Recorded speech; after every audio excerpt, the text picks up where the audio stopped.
I'm squeaking down the house down boots because my ass is colossal and it shakes this house and it shakes this chair even more. Why are you doing that with your hands? I just was like having a little bit of anxiety. It's like kind of like anxious? Weird because I feel like once we hit the triple digits, something changes. It's an interesting thing to say because, yeah, let's address the elephant in the room. It's our 100th episode of Good Children. And I can't even imagine like doing 100 of anything. Literally. Snatches? Well, I've done 100 kettlebell snatches, that's for sure, in 5 minutes. Yeah. But I can't imagine doing anything else for 100 times through. I do want to say that this is maybe our 134th episode, but the difference is like that was because of like that time when we were uploading video and then audio every single week. Yeah. So technically, according to Andrew and the research he was doing, and I want you to all to trust me because I was in finance. Yes, and I trust you for sure that this is certainly the 100th episode of Good Children. How are you feeling? Are you feeling 100? Yeah, in a lot of ways. You're sure looking it. That really hurt, Andrew. I know. I'm so sorry. And I've been kind of insecure lately about like my face and aging, and I feel like you just kind of went for a low-hanging fruit just now. I know, and I really do apologize, and I feel kind of weird looking at you in the face now. Well, I accept like, your apology. I'm just kind of surprised by the action. I kind of feel like a dog that just ate a full plate of food off the dinner table and then like got yelled at. Well, that was kind of you all the time, I feel like. That I ate a full plate off the dinner table with somebody else's food and then got yelled at. Yeah. That happened to you. How many times do you remember a few times in your life where you were caught eating someone else's food besides the Hard Rock Hotel Cabana About incident? 2 weeks ago. Who? I was at a wedding. About 2 weeks ago, I was at a wedding and I was about to leave the venue and there was cake. The cake got served. And it was about the time where people were like still dancing on the dance floor, and like I already had my slice of cake, I can tell you that. And it was delicious, Joe. And it was a gorgeous cake. It was a vanilla cake, Joe, with a thick layer of a strawberry jam, and I love a jammy cake with a beautiful buttercream. I had my slice of cake and people were still away from the table, and I saw the servers starting to come around and start taking the cakes from the table. There were still so many slices. So before I left, I went around the table, took another person's piece of cake and started eating it. And then I got caught from somebody else at the table and like, are you eating somebody else's slice of cake? And I said, well, yes, I am. And it put it into perspective. Like I could have just been fine with one slice, but I had to go for someone else's. Sometimes you want what you can't have, but then when you get it, it doesn't even feel good. 1, 2, 3. Good children. Hey guys, and welcome back to Good Children, the podcast where hosts Joe Hegyes and Andrew Muscarella reflect on their 23 years of friendship, growing up in the late 2000s, early 2010s, and all of the nostalgia, trauma, and 100th episode celebrations that go along with it. I wish we had like balloons and like streamers. I do all that in post. I want to make this episode feel like it's New Year's Eve. Yeah. Well, it's New Year's Eve every day with us. Because we're always popping bottles. We're staying up until midnight and we're just banging pots and pans on the street. Yeah. Our neighbors hate us. They do. But you know what? At the end of the day, we don't need to appease everybody. And I think that after 100 episodes, I've realized that it's not all about people pleasing. It's about pleasing yourself. And I've been doing a lot of that. So this week we are just going to take a slight retrospective on the past two years of the podcast. I think less so on our own personal growth and more so on highlights, career highlights in the past 2 years, conversations, subjects we've brought up, stories we've told, and kind of dive deeper into the lore, if you will. Because a lot has happened over the past just over 2 years, 100 episodes, that I don't think that we've even given each other the time to process. Right. And why start now? And little moments that like we felt skyrocketed our career in ways that maybe we were a little bit delusional, but we believe those delusions, and now we're here 100 episodes later. Right. So, should we start? Let's start at the beginning. Yeah. I think it would be remiss of us not to start with the first clip that we ever shared on TikTok. It was Abercrombie dressing room? No. Well, to your socials. Oh, yeah. Yes. It was the Abercrombie dressing room. And I think that one hit. And that set the tone for the podcast, yes. I feel. Because we posted before we even had a podcast. A gay, fat little boy walking into Abercrombie and immediately being presented with abs. Giant abs. Knowing that you probably won't even fit in their double XL. But you're going to say, Mom, can you please buy me $300 worth of Abercrombie clothes that I mean, busting out of? And I would probably get a flip-flop at that moment. Oh, you love flip-flops. To this day, you love a flip-flop. And I'll tell you one thing about my feet. I was also pushing the limits for those little thongs. You're kidding. Yes, I have a wide foot. Oh, yeah, my grandma knows. Yeah, your grandma knows. She measured them. She measured them. And that was, I mean, like, let's talk about trauma. And the actual clip that we shared to our first TikTok was wide foot grape stompers. People are going to say that I have thick feet, wide feet. That's fine. My ancestors must have been grape stompers. No, this podcast is for people with wide feet. Wide feet. This is wide foot representation. Yes, if you have a wide foot, we see you, we hear you. Step up. Step up, prep up. I feel like the wide foot of it all, like what? I mean, we barely bring it up anymore, but at that point in our lives, like I feel like you were always referencing your wide feet. I have gotten away from looking at my feet and thinking that they're the widest things I've ever seen, but I think that it's important for people out there to know if you don't have a skinny foot, that's okay. Like, if your foot hangs over the side of your shoe, that's okay. If you walk into a shoe store and they don't have sizes for you. Yeah, can I ask a few times where you felt personally persecuted for having wide feet? What about a bowling alley? Oh, Joe, all the time in a bowling alley. I was stuffing my feet in those shoes like sausages. But at the end of the day, like, I still was hitting strikes. I was still getting spares. It doesn't matter. Like, I push past. I've seen you bowl. We were in a bowling league together, and I feel like you weren't bowling that well. What do you mean? I feel like you really weren't the best bowler in the group. Did you wear that shirt from St. Joseph's today? Did you wear the Italian shirt from St. Joseph's? It's not always about being the best bowler in the group. But I feel like you weren't really necessarily getting strikes at all.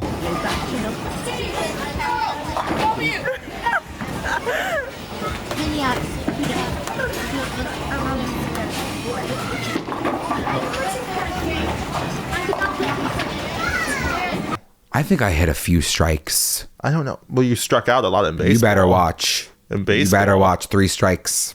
Yeah, I know. I didn't see a turkey once. I saw a flounder. Now you're going to bring it to the ocean. There needs to be more of a wide shoe collective. I guess that's New Balance. And it's all about prioritizing dad feet, I guess. Because that's what people would say New Balances are for dads. They've come back, but they just have the widest options. I don't know if it's New my Balance bones. haven't been dad shoes in like a decade. Yes, but they always were known. The Gen Z children that listen to this podcast would be shocked to find out that New Balance is a dad shoe. But when I was a kid, it was mortifying. New Balance because of my growth plates. Yes. And I remember being miserable. I remember like crying, being like, "No, Mom, I can't go to school wearing New Balances. Like this will ruin my life." People are gonna make fun of you. But those growth plates, I'll tell you, feet have been kind of a common thread for us for a very long time. A really sore topic for us. I think I talked about this one time, but when we were I remember going to the doctor and finding out about my growth plates, like being like whatever the problem was. I think they were growing too fast. And it was like causing foot pain. But I'm pretty sure it was just that I didn't want to go running. I didn't want to run down the basketball court. And my parents probably had to pay a lot in medical bills, but I think I just didn't want to run. But I'm also confused as to like, so you didn't want to run and you told your parents that, and then you went to the foot doctor, but then the foot doctor like took an x-ray and they were like, oh, actually you do have a problem. Well, then maybe you actually did have a problem. I think if you go looking for a problem, you'll find a problem always. And at the end of the day, that foot doctor wanted a little money. He wanted to take a quick buck, and you know who he was. And he knew how to made a quick buck. He knew how to squeeze some cash out of your feet. Lest we forget, good old Dr. Giorgini, my wart removal doctor, rest his soul, Lynbrook. You think that your wart took him out? Honestly, Andrew, the wart could have taken anybody out. The strawberry-sized wart on my big toe that came back twice. Where do they come from? I feel like we had an episode about this at the beginning of the podcast too. Like, where do warts come from? Because I remember mine between my big toe.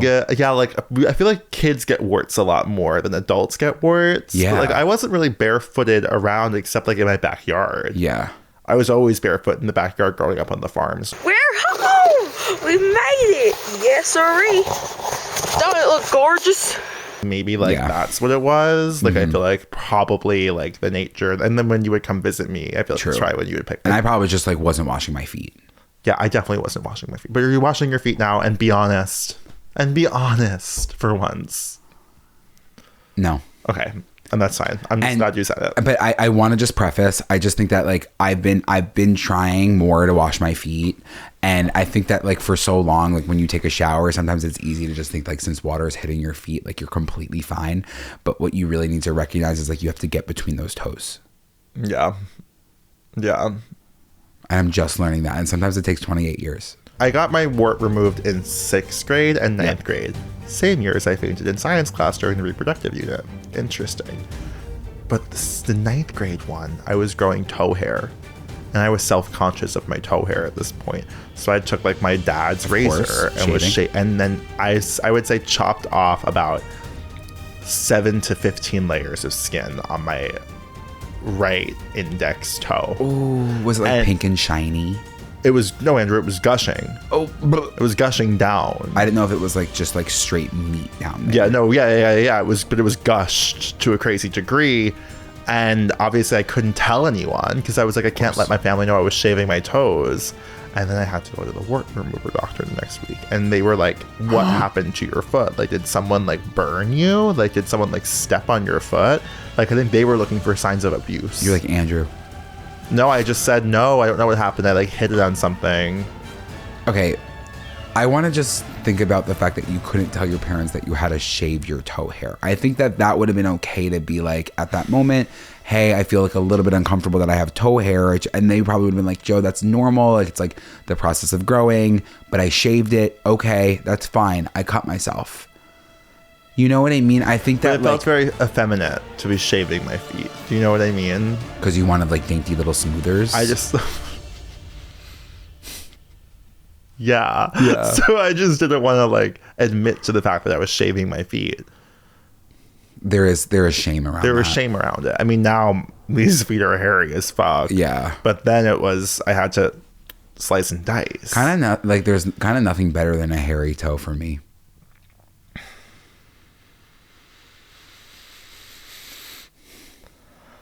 Well, I would say going away from the wide foot, I think the next episode and the next video that really skyrocketed us in a way. Do you have this memorized? Yeah, I have it memorized. That's crazy.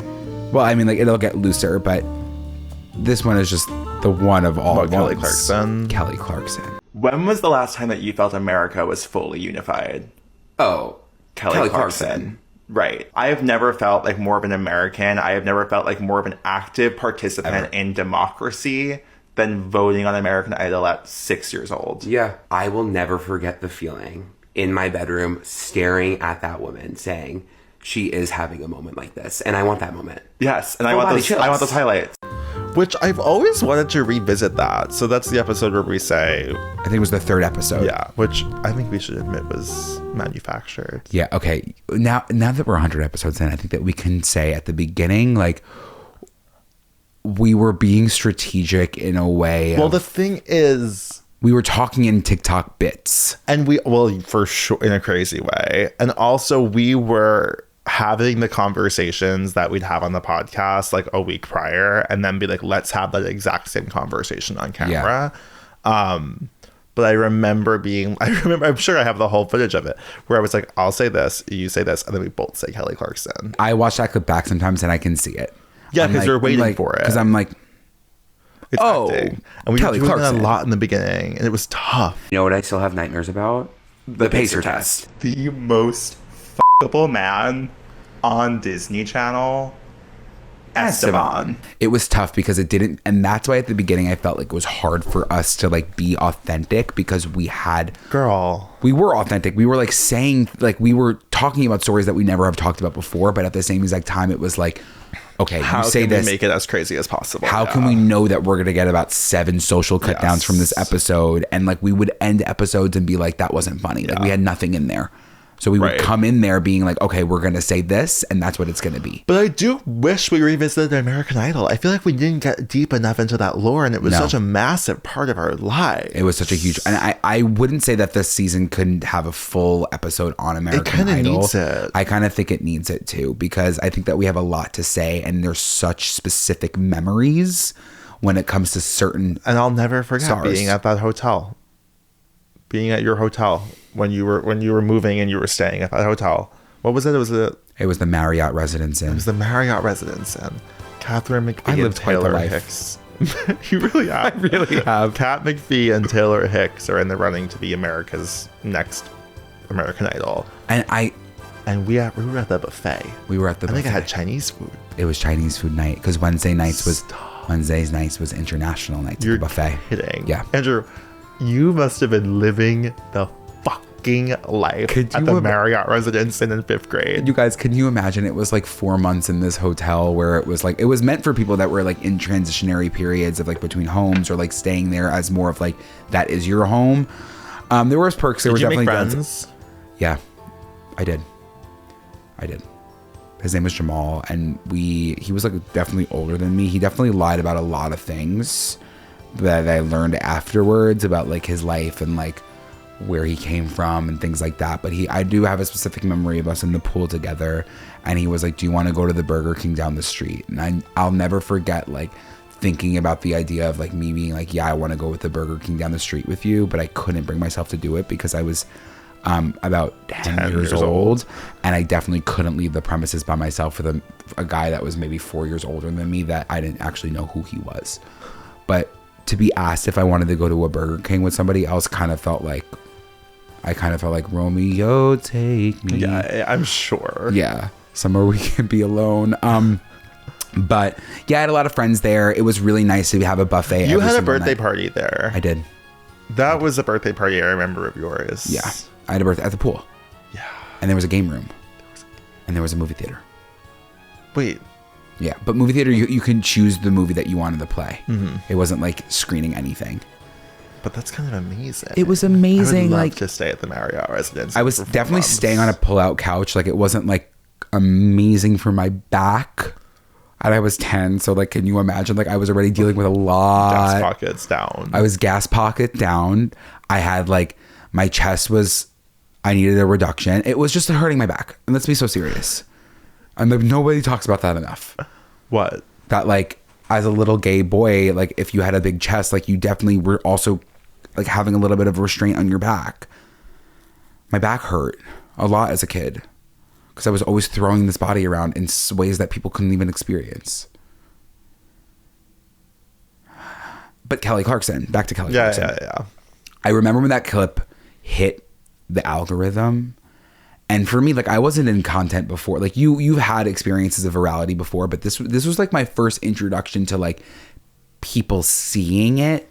And then like you lose sight of like I was refreshing the page It's crazy.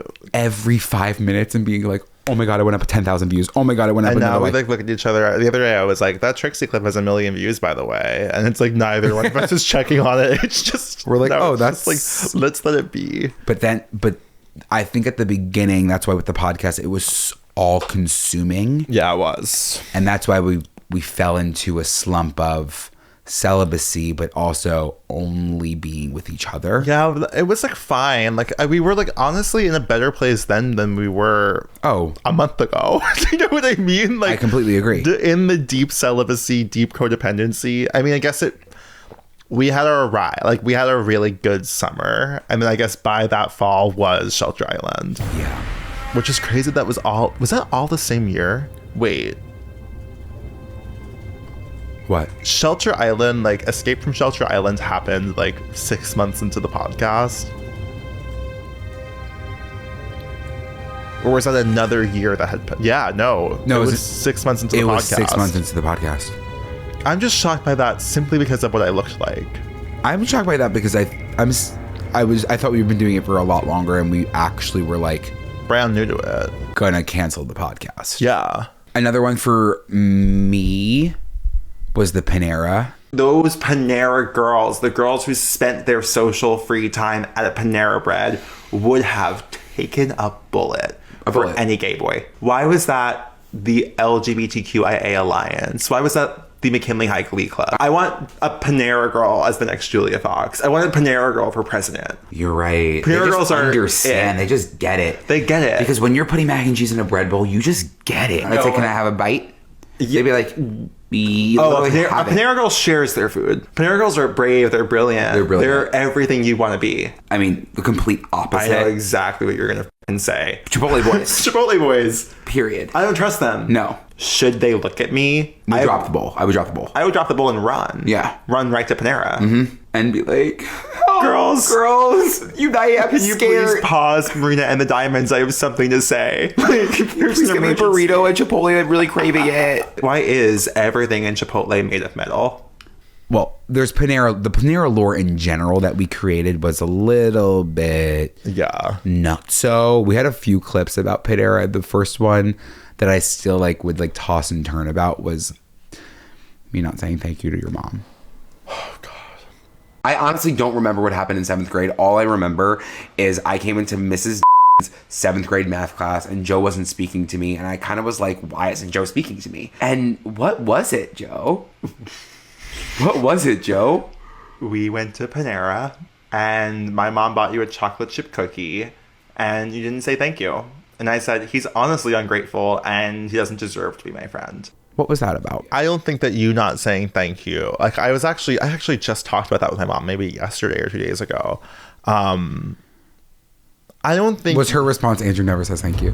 No. Both of us were speaking very kindly of you. The conversation was me being like, Andrew would never do anything ever, intentionally to be harmful or a problem. And I was like the Panera cookie incident. I was like, that was not on purpose. And it's so clear. It's so clear. I feel like, I don't know. I feel like the first half of the pod, those moments, it was bringing up moments that we've never discussed in our entire friendship and then hashing them out in front of a camera, which is crazy behavior. Well, because we thrusted or put ourselves in this situation where we would get deep with each other here and there, but we wouldn't really talk the way that we talked in front of the camera. That's what we were realizing. We did before the podcast. We were chatting right before the podcast. Yes, we were so deep in it. And then the podcast, suddenly we only had those conversations on the podcast. But it's different to have conversations alone and obviously not have a camera on you. And then you have the camera on you and then you're realizing the things that you've never said before. And you're like, oh my God, that's why you felt that way. And it's miserable to edit this podcast. Joe, it's something that I can't imagine. It is just a psychological experiment. Another thing that I've realized too is we know our energies coming into the episodes, and don't get me wrong, you guys, there are some episodes that we come in and we're miserable or that we have a little bit of tension or beef. And I feel like it was more so in that late season 1 time frame. Yeah. Because I remember there would be episodes where we wouldn't speak until the camera started rolling, which is crazy. Crazy. A full day of work or a full day of anything, and then the camera starts at 7 o'clock, and we're like, "Hey, Joe!" But you knew editing that podcast that we were down bad. Yes. So you're reliving those emotions that that we were feeling, but listeners weren't. That's why it's so much more fun to edit when we're both happy. I know. It's a whole different experience. And that's on having conversations with your friends when you're feeling something in the moment. Yeah. And not letting it boil up, especially when you have a podcast with them. We had our Panera lore, we had our Panera Girls moment, and that kind of also was another moment that I was like, oh my God, this is happening for us. People stopping us on the street, being like, I'm a Panera girl. Me going to a family party and being like, I'm a Panera girl. Those are moments that I was like, this is working. I also think it was beautiful that at the beginning we really, because a lot of these memories that we have together, we would watch in solitude, but never put it out there because we were embarrassed but like the Push Me in the Pools episode, like talking about those stories, talking about body, talking about things that we never thought that we would be able to air out. It does surprise me, like that, like the body shit surprises me, because people do, I think that's a main takeaway for a lot of people, is like our candid conversations about body image. Yeah. Which is funny because I don't think we've ever set out to have a candid conversation about body image. Ever. I wish my legs were bigger. I wish my arms were bigger. I like my hands. There really isn't much about our lives that we didn't experience together. Yeah. So I guess it's easier to have those conversations because we both experienced it. But like, I guess if I grew up alone, like if I grew up without you and I was doing all of those things, it would be harder to find someone to relate and share that story with, except like my sister.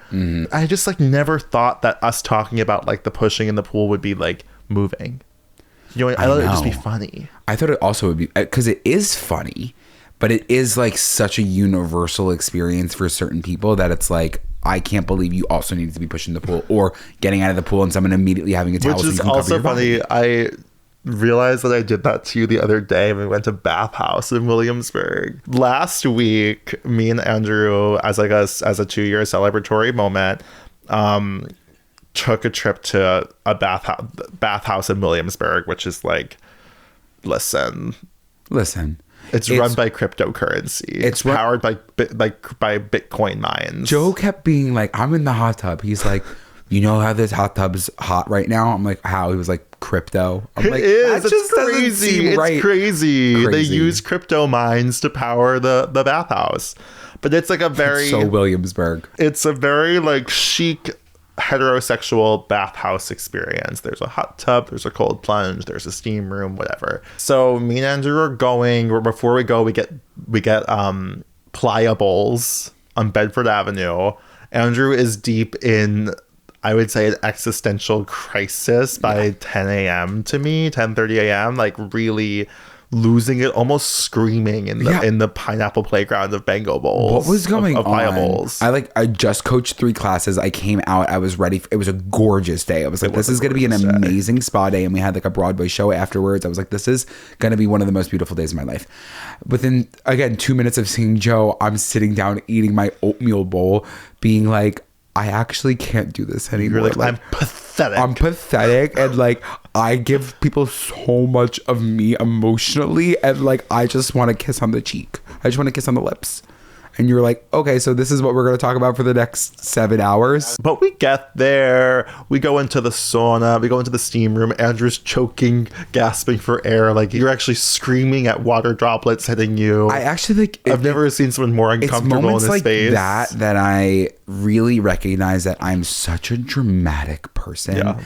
That, like, people just sit in steam rooms to, like, relax.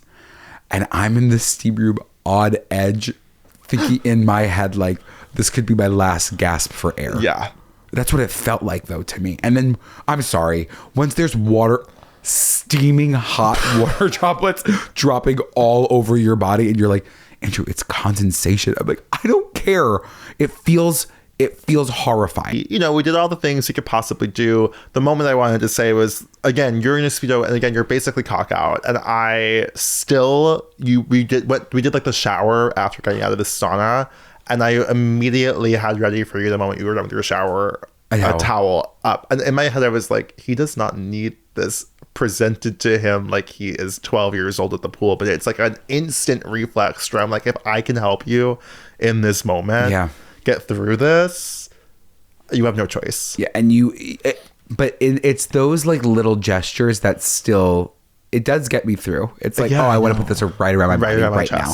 Right around my chest right now. Because when you're a chubby gay boy at the pool, a towel is an opportunity for a drag race mini challenge. Yes. It is like, how can I create the most beautiful strapless dress you've ever seen in your entire life? And there's so many ways to do it. So you can do off shoulder moments, one shoulder moment, like throw it over. Have you ever? Well, like, I know what you're saying. So you're doing 2 towels? 2 towels. Yeah, when you have 2 towels, you can do anything in the entire world. Because then you're doing a halter top. When you have 2 towels, I'm Sherry Hill. You know what I mean? Like, I'm making the next generation of prom dresses. Yes. No, I completely agree, because you really, it's all about at that moment covering the chest and the rest of your entire body. Of course. And can you imagine you had that one towel and you draped it around your neck, you pulled it across your chest, you had another towel around the waist, so it's like a little V cut to the You're gonna start doing that. It is very aquamarine. Well, that's a way to put it. I feel like it's like a nude illusion moment that you get to have, because you're also wearing your base towel well above like torso. Yeah. Just below chest. Why are we not wearing towels like they are fashion? And I get that people do have like their little like wraps. I get that. But you know when a wrap is a wrap. When you're given a towel. Because I think towels are for practicality. Because that's what we're told. This is when you're going to start challenging norms. This is around towels. This is my mission. Yeah, your if I was first lady of the United States. Yeah. What I'm learning too along the way is like, while it's been 100 episodes into the podcast, when we were kids and we had to be pushed in the pool, and then you gave me that towel at the bathhouse, like, it's still those little moments, even like sitting on the couch, I'm still picking up the pillows.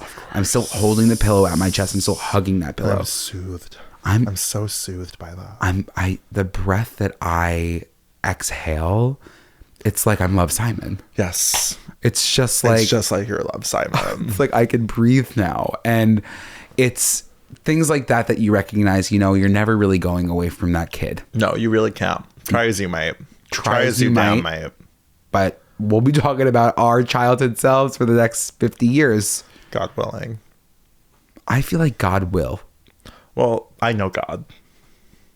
And I know God will. Do you think that it was like really crazy of us 9 episodes into the podcast to just go to Italy?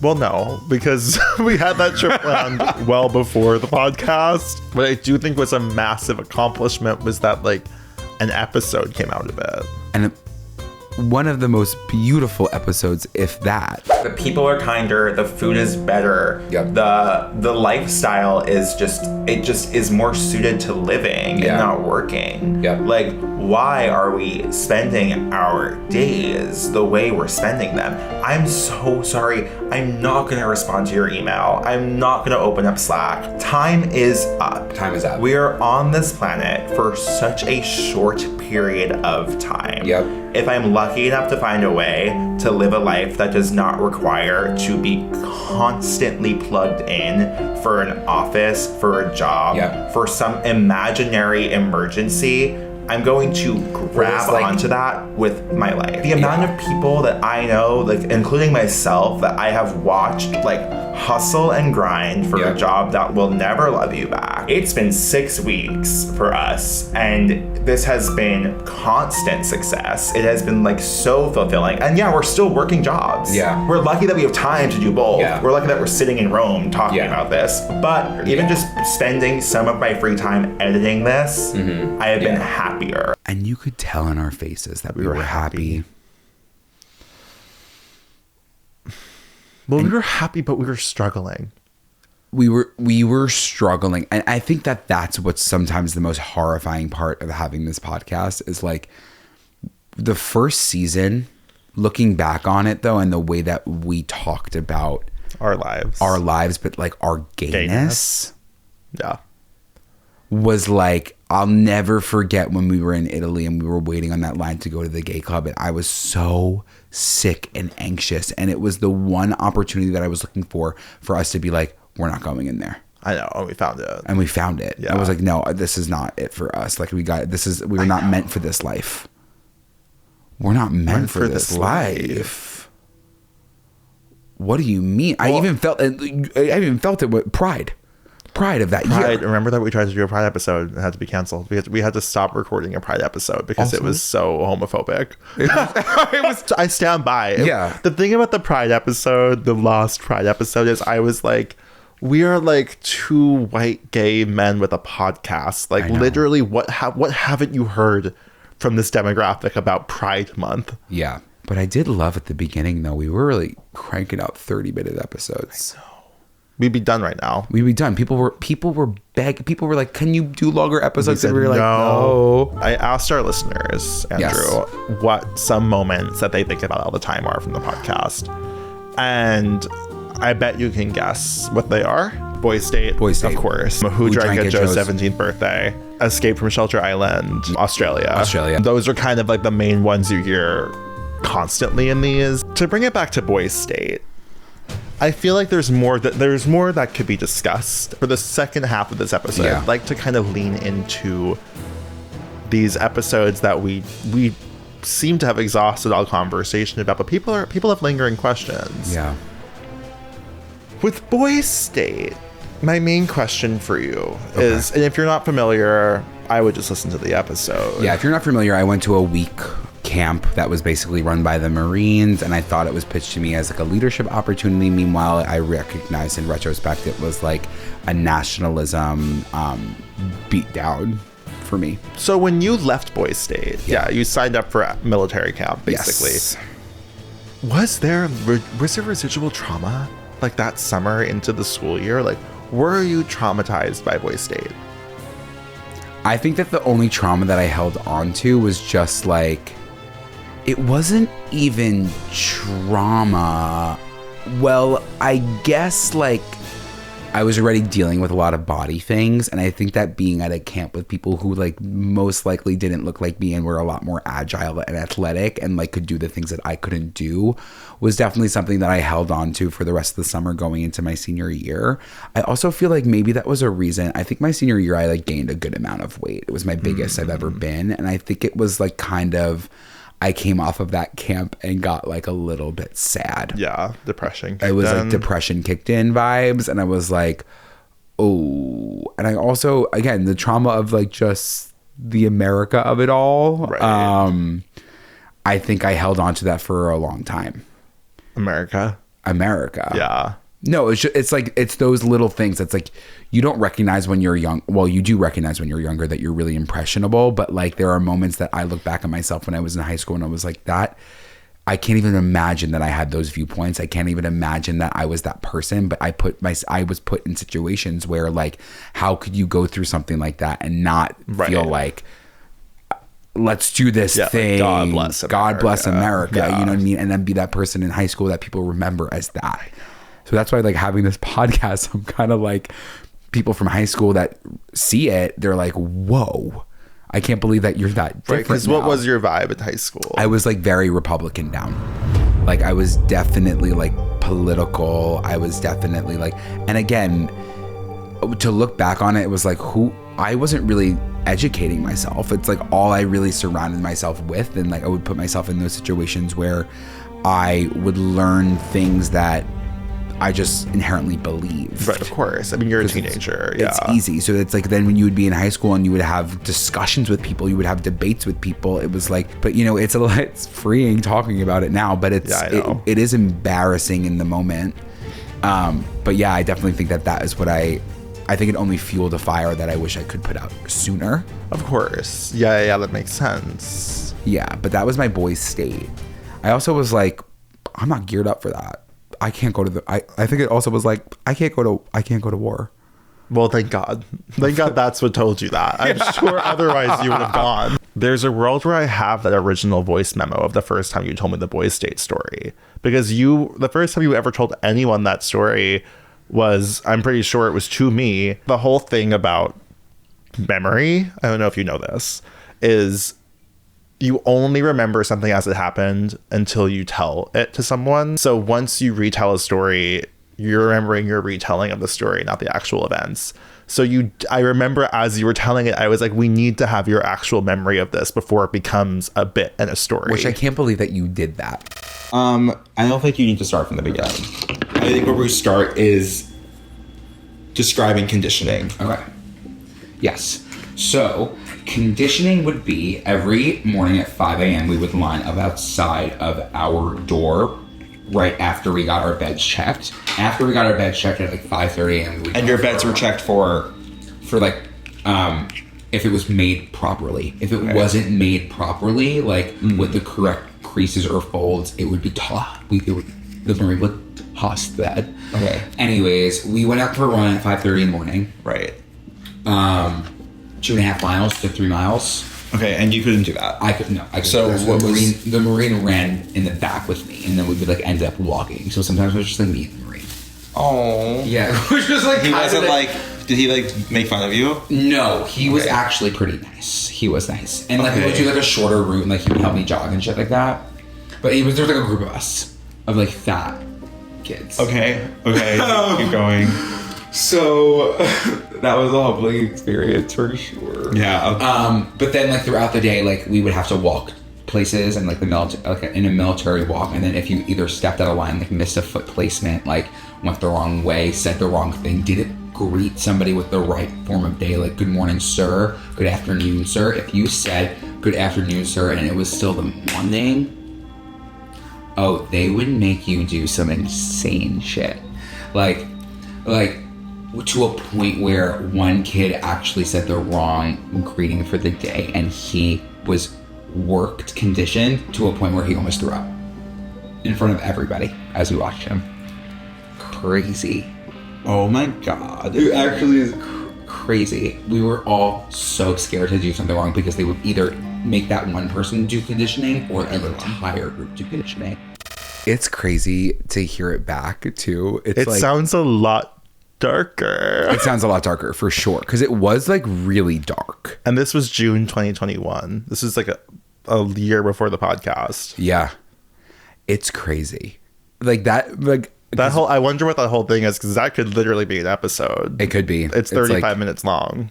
Oh my god! That's a great Patreon. Listening to it was like, because the episode that we released, there was a lot of trauma obviously based in it. And it was funny. It was more of a comedic retelling. It was more of a comedic retelling. And I think that voice note, like I can even hear.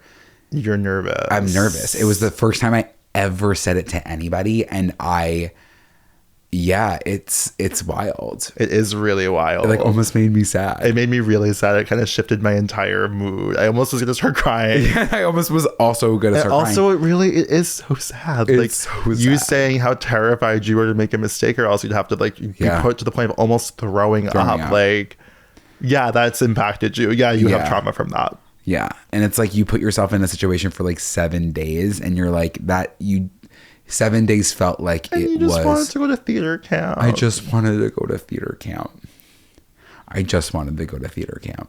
Yeah. Yeah. But that poor child. But you know what? Looking back on it, it builds character. It does. But you still take on a lot of those, like, you're afraid of saying the wrong thing. Yeah. Right? Yeah, that's what I'm saying. Yeah. It really it is, all like, adds up. It does add up. I actually have never really thought about it that way, that like I was already somebody who probably felt that at that moment, that when you go into something that's like, it amplifies it by like 1,000. Yeah. It reinforces like, oh, my beliefs about the world are correct. I like literally can't fuck up once. I can't step out of line. Yeah. Like I have to be perfect. Like you have to do everything correctly or you will get in trouble. Oh my God. Whoa. Well, that's everyone's funniest episode. So at least there's that. And of course, we have Escape from Shelter Island, which recently I put an embargo on ever discussing again from Andrew because I wanted to be a different person. But I think that now that I found God. Well, you found God. And I also think that like when you said that you want to never talk about that episode again, I know that there were moments that were like also kind of trauma inducing. Like you recognize that whatever you've done or what I've done or anything, but like even to the boy state, like it could make you emotional thinking about it. But when you can look at it from a different viewpoint and be like, oh no, I've learned. Yeah, I think that's the main takeaway. Like I feel like with Shelter Island, the way that this whole episode is like we take all these funny stories and we're like, actually they're really sad in retrospect. No one ever listens to those episodes again. No, but Escape from Shelter Island, like I just feel like, I guess it was just, I feel like in the past like 6 months, I have just become aware of how much like energy matters and like bringing a positive energy matters, especially with groups of people. And like I have definitely since the winter been given a new perspective and appreciation for my friends. Like I feel like that's like the most important thing in my life. And I feel like the Shelter Island trip, like, albeit I think everyone still looks back on that very fondly and everyone wants to do it again. I agree. Yes.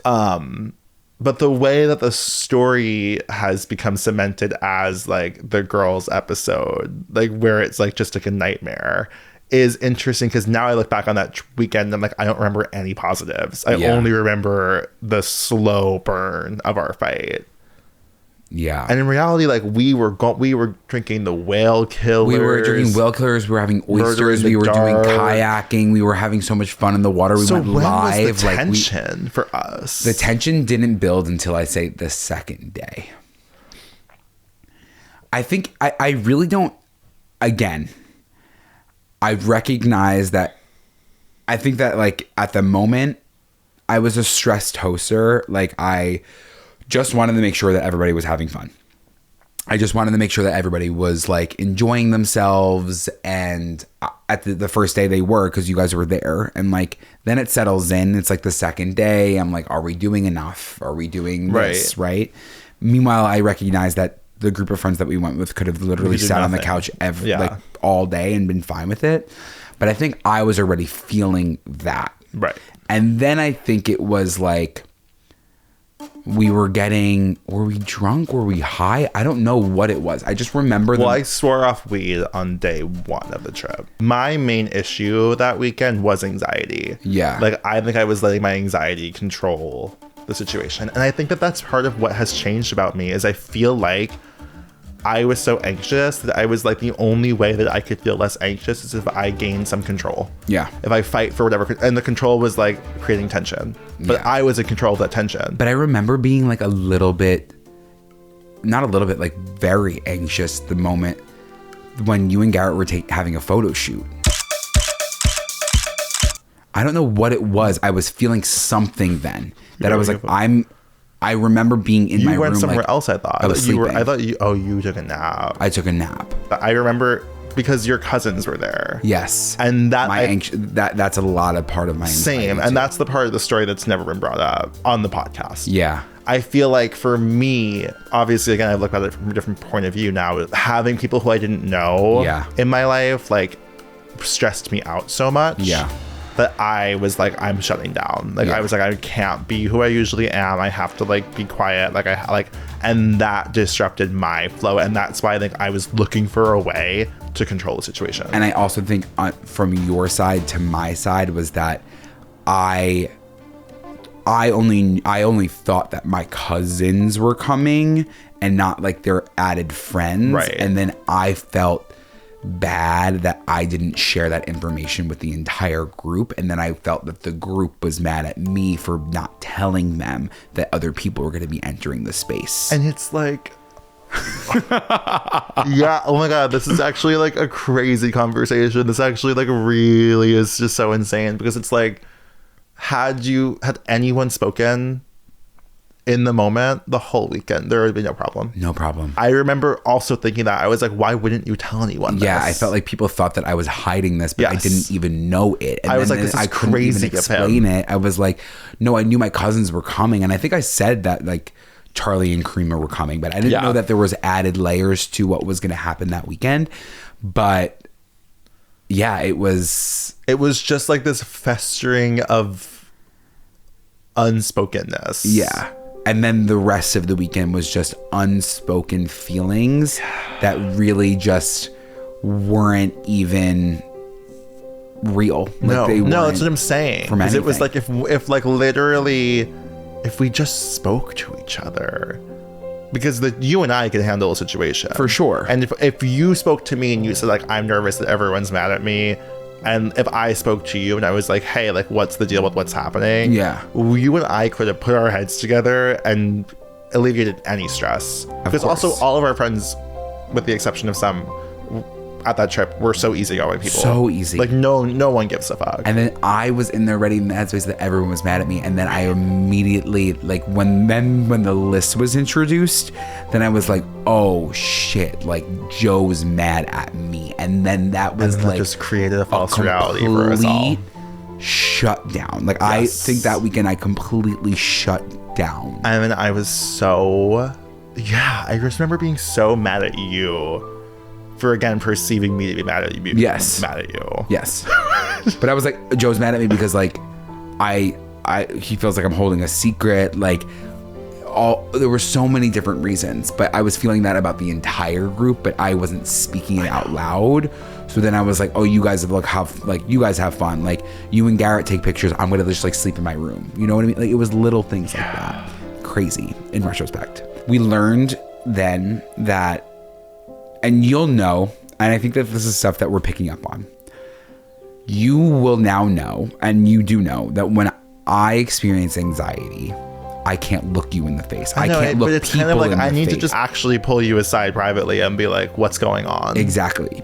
But it could even not be the problem is surrounded with you. The problem is I always know what's wrong. I know every thought you're truly ever having. Yeah, it's scary. Like, it's really, really pretty scary. Undeniable. Yeah. That we can read each other's minds.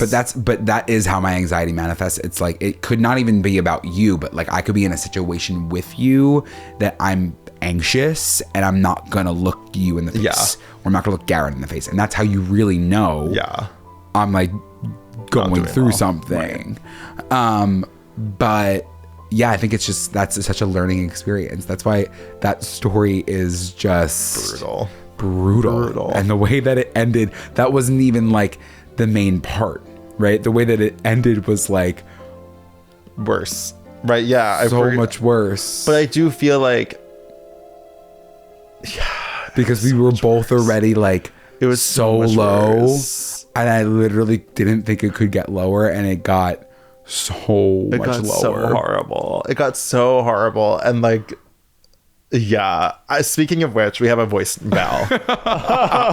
Hi, boys. I'm Natalie. I was the patron who wrote in about shelter island lore and just missing context. However, I'm actually calling more for Andrew's side of things, because in the end of that episode, he explains why he is lying, because he's kind of an unfortunate people pleaser, like to a fault. And I'm just wondering, how has that changed over the last 2 years? Have you improved? How has that improved?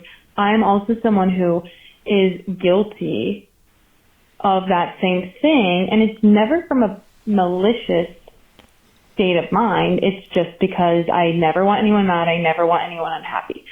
So I was just wondering, for Andrew, have you made any leeway on that? Where are we with the panic lie? Okay. Love you guys so much. Happy 2 years. Congrats.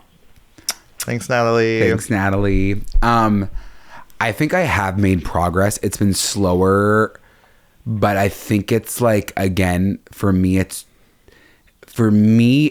trust that the person that I'm disclosing information to, that I want to, isn't going to judge me for it, right? It's like, I think I lie in situations where I fear judgment from others, and I feel like a lot of the times I'll lie about like certain men's situations or dates I'm going on or places I'm going because I'm afraid of a person being like, why are you doing that? When I just don't feel like I need to justify why I'm doing that in the first place, because I chose to do it. I think when it came to the situation at Shelter Island, we all knew I lied because I was just like, I was already low and I was afraid, honestly, of Joe's judgment or Joe's like getting angry. So I was like, I want to protect myself because I'm already at such a low that I can't handle that right now. Right.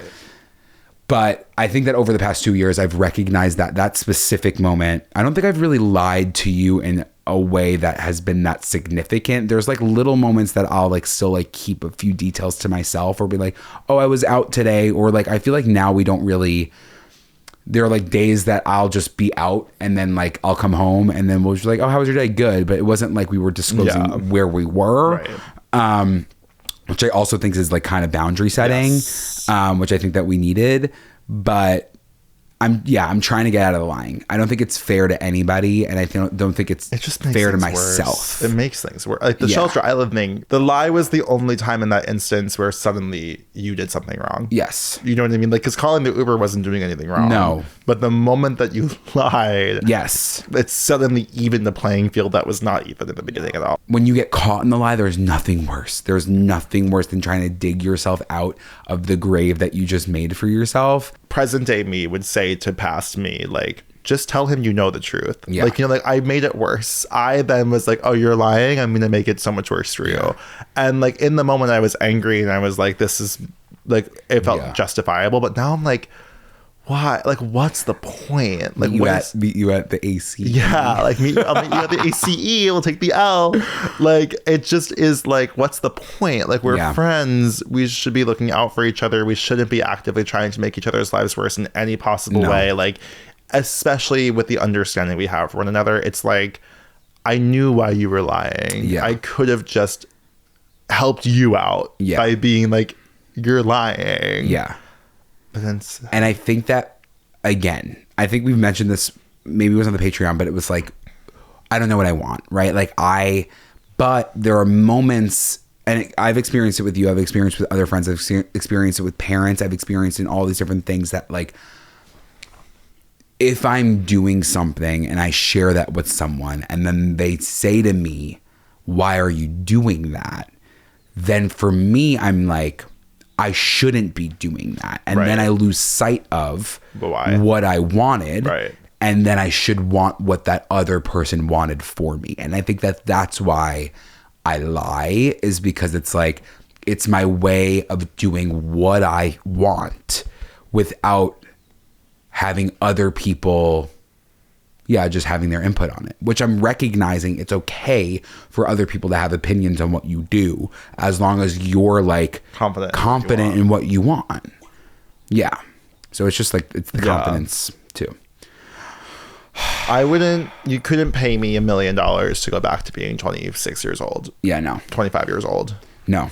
Like, truly. No. And that's why like I can't even, I don't relate to that person anymore. No, that's what I'm saying. Like, I would kill that person.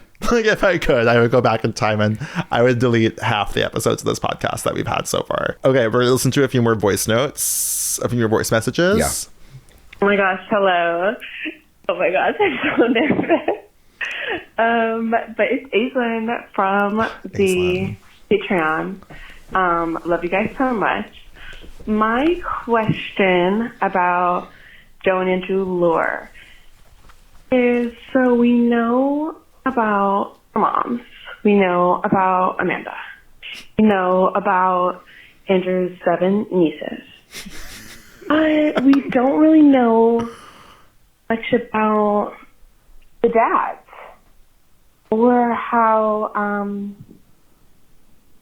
those 7 nieces came about. So I guess I would like to know more about the fam. Oh gosh. Okay. Bye. It's so crazy to hear someone's voice. Like, Aislinn, like, I feel like I've known her now for well over a year. Yeah. She's in that chat. Yeah. Yeah. I think it's really interesting. I think at the beginning, you did a better job of like putting out your parent, like your mom and your sister. And I was really protective over my family. And like, as we grew, I was like, I don't want to bring them into this, even though my sister like listens all the time. And we got to bring her onto the podcast because she also has a great personality. And I know that she would actually do really well. Your sister, like, I remember growing up and being like, that's the funniest person in the entire world. She's like, hilarious. I remember instantly standing in that. Yeah. And Joe. Yeah. Both of your siblings. I mean, it's really just the Muscarella sense of humor that you all share. Yeah. So let's get into it. Like, I'll just give you my full family and with their names. My dad is Joe. My mom is Carol. And they're like, my dad is the sweetest man on the entire face of the earth. I really do believe that. Like, he's so kind and he always just wants to help people. And my mom is like, she is just like a businesswoman, like great cook, like a great mother, always like trying to provide, and like they're a really great dynamic together. My sister is 10 years older than me, Annette. She has 3 kids, which is crazy. She's expecting her 4th. Nuts. All girls. I won't give you their names because they're children. And then my brother is 7 years older than me, Joe. So I'm surrounded by so many Joes. My dad is Joe, my brother is Joe, and Joe is Joe. It's kind of crazy. I know. My brother has 2 kids, both girls. But yeah, I am close with my family. It's like I see them every single week. You know what I mean? Like we are all really close, but we're all pretty different. We're all pretty different, but all also very similar. Like my brother has a very big personality as well. Like loves karaoke, loves all these different things. Your brother he was down with Farmville Moms. Oh my God, yeah. Joe was a part of the Farmville Moms lore. He was Donna Rollatini. He was Donna, yeah. And like he would like get crazy with it. Like I wonder, are there any like videos? He slapped me in the face. I think he did slap you in Universal the face. Studios. Did we have a video of that? No, I wish. Oh, I think I remember also my brother probably, maybe it was a voicemail or something, but I remember him being like, "It's Donna. Tell Epifania that if I'm using Locatelli cheese," it's like it was just he was also down to play. Yes, which is he great. really was. But yeah, our dads, we don't really talk about our dads that often. Yeah, I mean, I feel like my dad is the child of Hungarian immigrants, escaped through the Iron Curtain in Hungary in like the 50s, I want to say. It's crazy. Truly like crazy lore for them. My dad is like I think my sense of humor is entirely my dad. He's a man of very few words. Yeah. But when he does open his mouth, it is to make a joke that will make you laugh. He really is so funny. Yes, and that's right. Sarcastic. Yes, the sarcasm is from him, like 150%. Obviously, we know Patty, and obviously we know Amanda. But like their dynamic too, it's like your dad will say something, and it will be so falsified and so fake. It's kind of this dynamic. It is that your mom is like, "Come on, we actually have it is really Les and Patty. It is. In a very serious way. It is Les and Patty. Because you're the Patty in the situation. For sure. And then Amanda and her husband Anthony, as we know from the Bachelor Party, the Bachelor Trip episode, which someone also asked who it was that I was hooking up with in New Orleans. That was a question that we got a message. Are you going to disclose? Well, I disclosed it last week. It was Frank, and Frank wanted me to disclose it that week, but I just didn't want to do it to him without his consent. Like, guys, that was just such a good... So just put that into perspective. Just put it in perspective. It's like me, Joe, and Frank on this trip, and then like sharing a bedroom, and like suddenly I'm ironing outside as they're both in the bathroom. And it was you couldn't make it up. You couldn't write it better. I don't know. To bring it back to family, I think that we'll start like bringing them on. I think for me as well, like we talked about our coming outs, like it wasn't necessarily easy for the both of us, because when you get like the context of Long Island Italian Catholic culture, like there's still like traditional principles that you follow, and like obviously coming out is not the easiest thing to do. But I think that when I started the podcast, it was the first time that I was actually being authentically myself, because it's so easy to talk to Joe. And when you forget that there's a camera on you, and then you forget that you're saying these things, then the listener doesn't sometimes realize that like, oh my God, you're laughing, but then there could be a conversation that happens post that. So it's like 2 years into the podcast, now my relationship with my parents are like, has always been great, but now it's like even stronger because they know who I am for the first time, because it's been so long of just hiding who you were.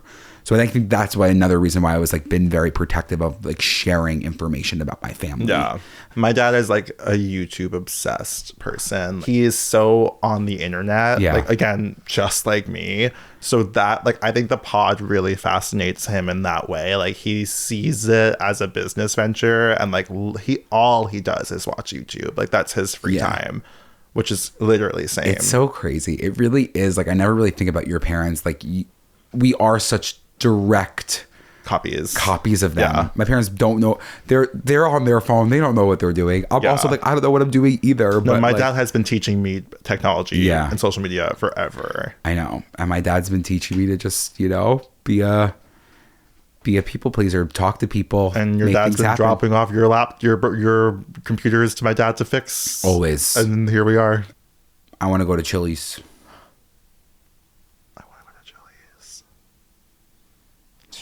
Should we go to Chili's? Yeah, It's insane if we go to Chili's. It's like fine. We have so much time. It's 1 p.m. Let's just go to Chili's. Okay, we'll go to Chili's.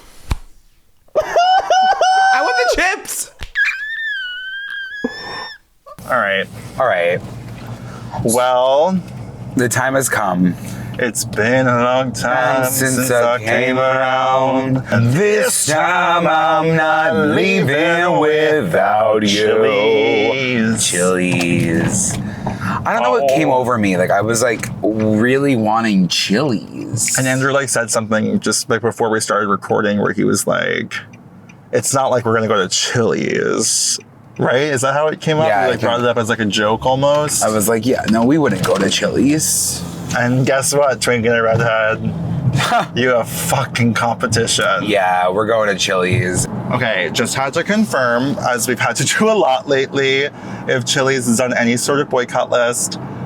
Doesn't seem like it. Nope. The reason I think for the drop-in food court episodes, or what do we call it? Cafeteria. The reason for the drop-in cafeteria visits has obviously been so many restaurants, major chains are just evil, and it has always been Free Palestine. Yes. So we're gonna make sure that we don't uplift and amplify a brand that is the opposite of that. And it seems like Chili's is in fine. the clear. If it's not, I mean, let us know. We'll take down the episode. Take down the whole, yeah. And we'll re-upload it. We'll re-upload the episode without the food. And I won't talk favorably about Chili's ever again. I'm really looking forward. I would like to do an episode in one of these places. Andrew, what would you like to do here? I think that we could do, if we were doing an episode in a storage unit, that would be kind of chic. Such a long light. I'm not the most film in public kind of person, but somehow Andrew is. I am. I kind of could care less at this point. I'm like, I'll film anything. Well, I'm taking our mics off of us before we walk inside, and then we're going to put them back on when we're seated. Hey, Joe. He's going to get sick if I keep going soon. Okay. It's good. I won't go in. I know. I am so music is miserable. I'm blasting. going to kill myself in Chili's. The music I can't is believe I'm doing blasting. this. It's actually so humiliating. I can imagine that we're doing this. I'm so upset. Are we going to get the bottomless chips and salsa? Or How do we does not Ryan need it? Trahan do this? The music is so loud. I would get the bottomless chips and That's why I'm here. Okay. But there's so many good options. It's like, what are we doing? The burgers look amazing. The menu looks exquisite. Yes. Do you have a triple dipper or? What's the triple dipper? This? The thing that's like going like. Is that crazy? We should do that, but Okay, we'll do it. we'll do that. That's like it's like going Viral? virally. That's why I just Yeah, no, we're here with mics. But you can choose any three. So it doesn't Andrew just, like, choose. a photo. So what happened there was that Joe said that he wanted the chips and salsa, but seemingly we got the triple dipper with everything that you wanted to say that you would feel good having afterwards. You feel sick. I don't feel sick because everyone's here and they're happy about that. Yeah. You want to be dead. I've never felt like this. Like I wish I could die. Joe. There's just this like real crazy shame. But I kind of think our waitress like got it. Okay, so what I think I'm going to get is the lunch break $10 combo. I'm going to start with, I think it's going to be the Caesar salad for me, unfortunately. Although they have really great soup options. But then after the entree, I'm between the half bacon avocado grilled chicken sandwich to root fries or the Chipotle chicken fresh Mex bowl. Well. It's funny how we said we wanted to feel good.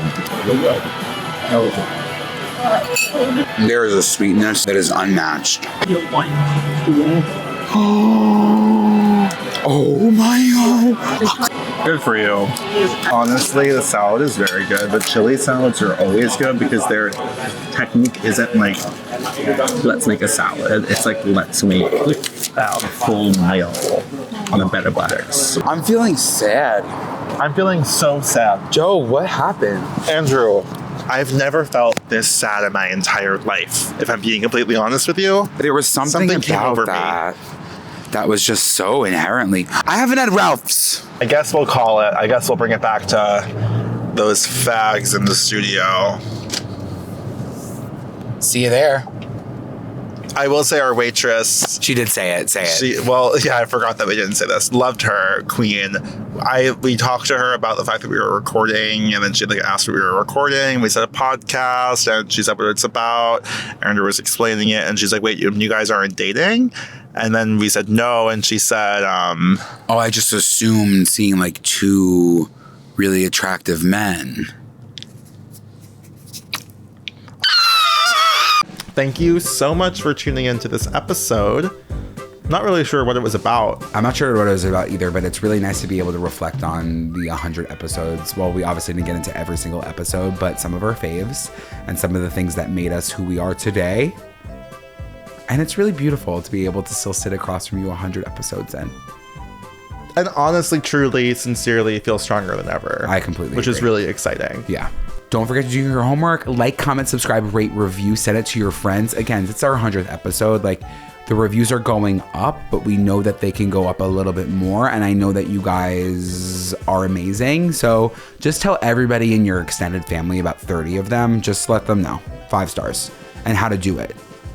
And you can find us across all platforms at Good Children Pod. I'm on Instagram at Joe Hegyes and on TikTok at Be Quiet Joe. I'm on Instagram at Andrew Muscarella. I'm on TikTok at Andrew_Muskie. And with that, so long, farewell to you, my friends. Goodbye for now, until we meet again. I said it's been great to play and sing together in the box, but now it's time to say goodbye. So long, farewell to you, my friend. Goodbye for now, until we meet again.